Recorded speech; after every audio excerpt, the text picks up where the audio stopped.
बंधुओं, आज मैं आपके साथ सूरदास जी के दो पदों को शेयर कर रही हूँ, जिसमें एक में उन्होंने बताया है कि जो भगवान से युक्त हैं उनकी गति क्या होती है, और दूसरा जो भगवान से विमुख हैं उनकी गति क्या होती है।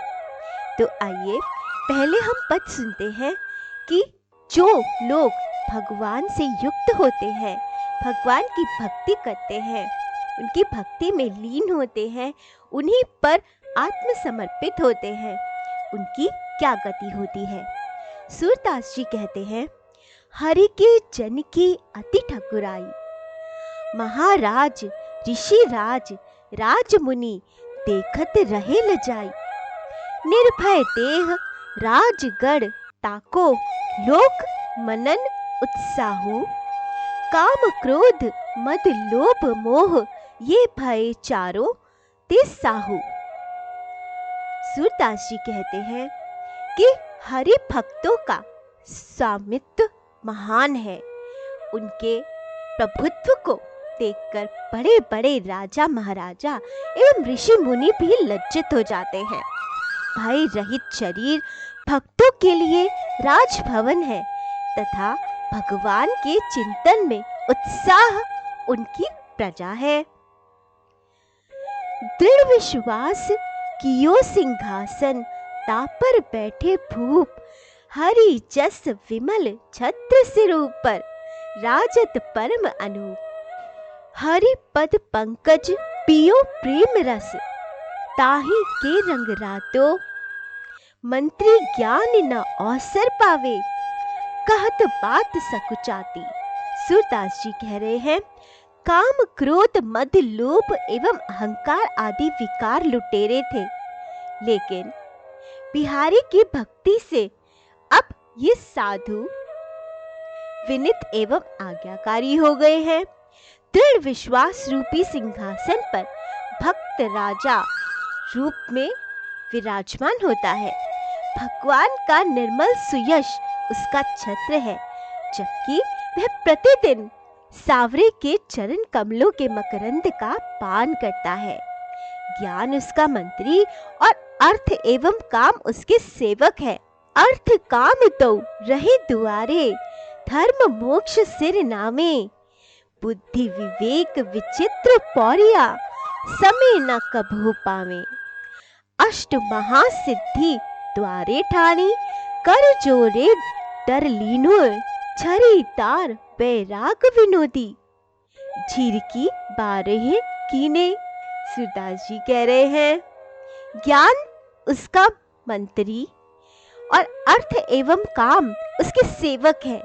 यानी जो भगवान को भजते हैं, भक्ति करते हैं, ज्ञान उनका मंत्री और अर्थ एवं काम उसके सेवक हो जाते हैं।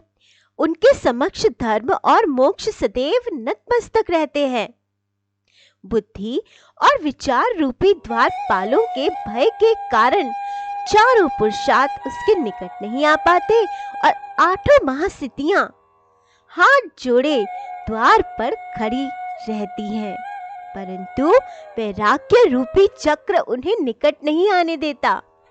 अंत में सूरदास जी कह रहे हैं, माया काल कछु नहीं प्यापे, यह रस रीति जो जाने, सूरदास यह सकल सामग्री, प्रभु प्रताप पहचाने।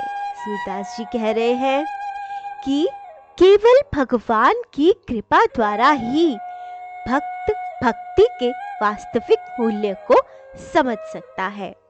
तो इस प्रकार सूरदास जी ने बताया है कि भगवान के भक्त को ये भौतिक राज नहीं मिलता, बल्कि उसे तो एक अलौकिक साम्राज्य मिलता है, जिसे बड़े बड़े ऋषि मुनि राजा महाराजा देखकर भी लज्जित होते हैं। कुछ लोग तो ईर्ष्या करते हैं।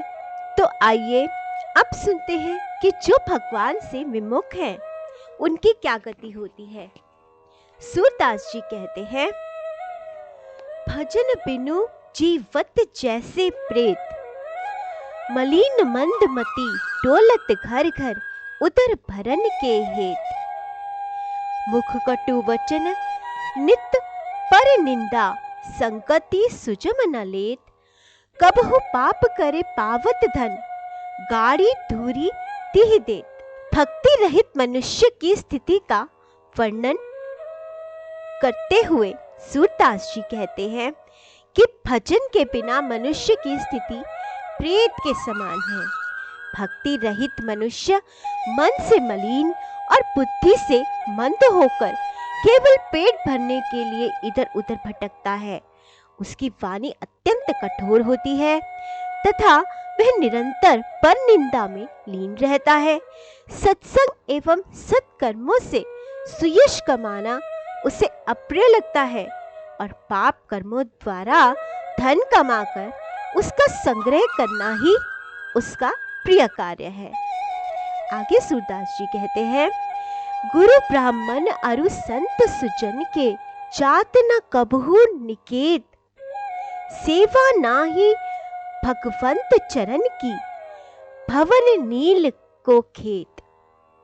कथा नहीं गुण गीत सुजस हरि, सब काहू दुख देत, ताकि कथा कहाँ सुनी सूरज, बुढ़त कुटुंब समेत।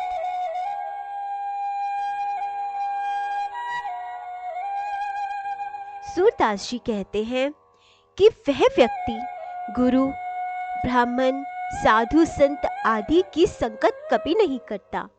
भगवान के चरणों से दूर रहने के कारण उसका घर सदैव अपवित्र रहता है। सूरदास कहते हैं कि ऐसे अधर्मी और भक्ति विहीन मनुष्य कुटुंब सहित घोर नरक को भोगते हैं। तो बंधुओं, ये थी उस व्यक्ति की गति जो भगवान से दूर है, जो भगवान में लीन नहीं है, जो भगवान की भक्ति नहीं करते। इसीलिए भगवान से हमेशा प्रार्थना कीजिए कि हे भगवान, हम आपको भूल भी जाएं, लेकिन आप हमें नहीं भुलाना। मोहे ना विसारो मैं जन तेरा। कोई बड़े बड़े पाठ पूजा करने की जरूरत नहीं, बस ये 2 पंक्तियां दिन में कई बार आप खुद भी याद कीजिए और भगवान जी को भी याद दिलाते रहिए कि मोहे ना विसारो मैं जन तेरा, मोहे ना विसारो मैं जन तेरा। तो आज इतना ही, फिर किसी वीडियो में किसी संत की बानी के साथ या सांवरे की